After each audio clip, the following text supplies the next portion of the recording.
Dr. Charles Sinkala is an international relations consultant, perhaps looking at the week that was, looking at some of the pertinent issues emerging from what has transpired this week. We're going to chat to him. Very good afternoon to you, Dr. Charles Sinkala. Thank you for joining us. I think current situation that is obviously transpiring regarding the KZN shutdown and the protests emerging.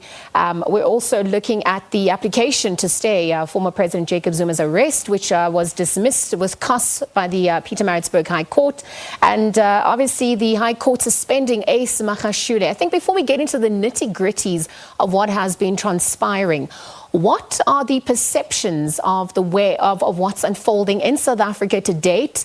Let's not limit it to the continent alone. Yes, thank you very much, Lizelle. Good afternoon to your viewers. It has quite been a busy time here in South Africa, of all the political and the judicial problems and the reviews which are happening, the protests. It's quite unfortunate that it's unprecedented on the 21st century of our countries this time, especially South Africa, which gained independence not later than 25 years. We continue having protests and people on the streets and the disagreements and lack of working together as a sense of having unity, to also understand, to show leadership, especially the ANC who is in government, and as well as the president of South Africa, to explain to those people that indeed what has happened is a judicial system which has taken step because former President Zuma took up the stage instead of working with the judiciary to make people understand that this is what is actually happens and will happen to anybody, including him, should he choose to take that step. Well, we've certainly seen that no one is above the law. And when we look at the application to stay, for former President Jacob Zuma, his arrest, which was dismissed with costs by the Pietermaritzburg High Court. What was your take on what transpired in this week? I think, we pray that Advocate Dalim Pofu shouldn't take a step that Advocate Skakane and all those predecessors who were representing former President Zuma's view, to fight the system that he co-authored as himself as President of the Republic of South Africa, where he was sworn in twice and he presided over the biggest movement on the continent, which is the ANC. What he should do now is to take up a step to be quiet, and I hope that you, Lizzo, in the media should give an opportunity to President Zuma wherever he is and talk to his supporters and lobbyists that, look, not all is bad, but I think this is part of the renewal of the country. And, if the legal system of President Zuma would decide to do what they are doing, it shows defiance and lack of respect of the rule of law. In fact, we are not going to be surprised if on Monday the Apex Court decide to increase actually his term in jail. Yes, we're actually wondering what these protests does for the perceptions regarding, his case to date. But I think staying in court, when we're looking at the ruling of the suspension of the former ANC Secretary General Ace Magashule was deemed valid and lawful. Magashule coming out to say he's then actually going to appeal this. Your take on this stance? Yes, it's, everybody's got the right to have that constitutional right. If they feel vindicated in any judgment, they should pursue another Supreme Court from where that judgment was made. But again, this is the story again, which is also in relation to former President Zuma.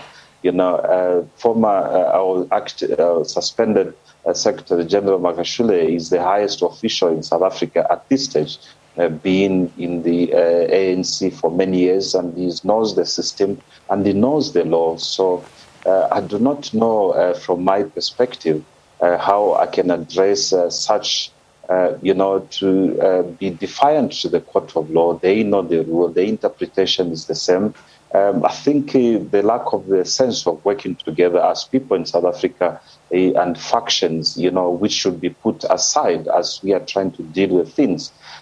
Yes, he can appeal that, but again, he's fighting the president. He's fighting the president, not only the president of ANC, but he's fighting the president of South Africa, and he's fighting the system, the judicial system, including the ANC constitution, which is very clear. We can see how the ANC has tabled up this, and all these issues, legal issues we are having. They should have had a very better way of handling them. And these things, a lot of them should have been avoided, especially the embarrassment as we go on beyond South Africa, because people are looking at South Africa as a big brother in terms of democracy and in terms of the judiciary system. But if we wash our dirty pants in the public, not only dirty pants, but stand dirty pants in public, it creates a very bad impression to the rest of the continent. Are we only trying to protect or to make sure to say that our constitution is supreme, or are we using the constitution, the judiciary system, the third arm of government to settle our scores? Or was it just a plan that certain individuals will be removed? You must remember, Lisa, that there's many people who faces the law, and some of only these people we yet to come and see what is happening as we move forward. Dr. Sinkala, let's wrap up the conversation by looking at the KZN shutdown protests that are currently transpiring. Also, perceptions linked to that, linked to Zuma's former President Jacob Zuma's incarceration. Things are intensifying, and I think on that front, what is emerging from here on to?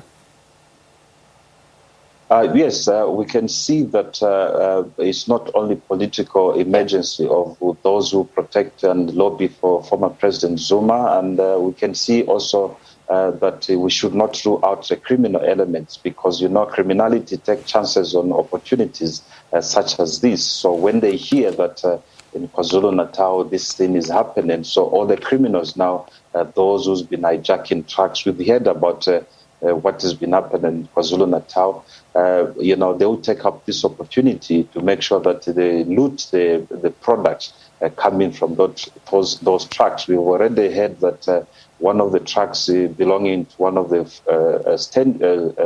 chain stores, Spar, was looted. So, it's not all political motivated, but again, we pray for the calm. I don't think that the province of KwaZulu-Natal or even the entire South Africa can have enough prisons to lock down all these people violating. But we need, I think, President Cyril Ramaphosa, as much as you take up the stage this weekend to address the nation regarding the COVID pandemic, you also must address this pandemic for people to understand, to make it very clear, and for people to stay indoor and to make sure that we do not have bloodshed or any property loss as we move forward during these hard times. Dr. Charles Sinkala, International Relations Consultant. Let's leave the conversation there. Thank you for joining us, just giving us a wrap on his take regarding the week that was, of course, here on the Weekend Review.